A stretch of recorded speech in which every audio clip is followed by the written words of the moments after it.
আমরা কি আর কখনো গ্রামে যেতে পারবো? গ্রামে তো আমাদের যাওয়ার কোনো প্রয়োজন নেই। আমরা যাব না বলেই তো আমাদের ভাগের জমিটা বিক্রি করে দেব। সে তুমি যাই বলো, আমার কিন্তু বিষয়টা একদম ভালো লাগছে না। তিতলি কোথায়? ও কি ঘুমিয়ে পড়েছে?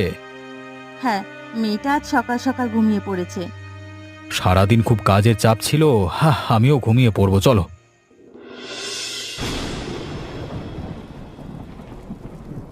এবার ফসল আবাদি কিছু হবে না গিন্নি।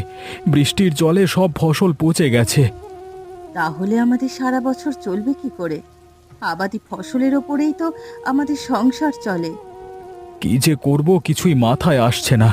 এইদিকে হাতে একেবারে টাকা পয়সা নেই। ওগো, বলছিলাম কি, নিখিলকে বললে হয় না, কিছু টাকা পয়সা যদি দিত। না না, ওরা শহরে থাকে, ওদের খরচ আছে। আচ্ছা, তুমি নিখিলের কথা বললেই কেমন এড়িয়ে চলো কেন গো? ওর কি এই পরিবারের ওপর কোনো দায়িত্ব নেই? গিন্নি, কথায় কথায় আসল কথা বলতে ভুলে গেলাম তো। উত্তর পাড়ায় একজনের কাছে খবর দিয়েছে। আমার একটা মামাতো দাদা ছিল, সে আজকে আসবে আর কি। কি বলছো? এই বৃষ্টি বাদলে আবার অতিথি আসবে? এদিকে তোমার হাতে তেমন টাকা পয়সাও নেই।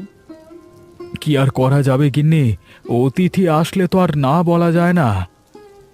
সে তো বুঝতে পারছি।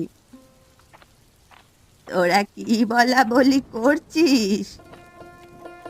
মা, নগেন দাদা আসবে আমাদের বাড়ি, আজকে আসবে। তাই নাকি? সেই কবে একবার এসেছিল, কতকাল দেখিনি। আমার একমাত্র দাদার ছেলে। দাদা তো অনেক আগেই আমাদের ছেড়ে চলে গেছে। ঠিক বলেছ মা, নগেন দাদা আসবে শুনে খুব ভালো লাগছে। ও বৌমা, ভালো মন্দ রান্না করবে। কৈলাস, তুই হাট থেকে মাছ মাংস কিনে নিয়ে আয়। আচ্ছা, আমি তাহলে হাটের দিকে গেলাম। হ্যাঁ।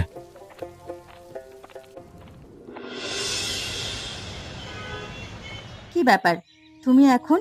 তোমার শরীর খারাপ করেনি তো? অফিস থেকে আসতে তোমার অনেক রাত হয়, আজ এত তাড়াতাড়ি বাড়ি ফিরে এলে? একটা দুঃসংবাদ আছে গিন্নি, আমার চাকরিটা চলে গেছে গো। তা কি অপরাধে তোমার চাকরি গেল? ওপর মহল থেকে অফিস ভিজিট করতে এসেছিল, 1 বছরের হিসেবের গরমিল পেয়েছে, তাই আমার চাকরিটা আর নেই। চাকরি কি আর সহজে তুমি পাবে? টাকা ছাড়া কি শহরে থাকা সম্ভব? আমার কত কষ্টের চাকরি, আমার সামান্য কিছু ভুলের জন্য চাকরিটা হারাতে হলো।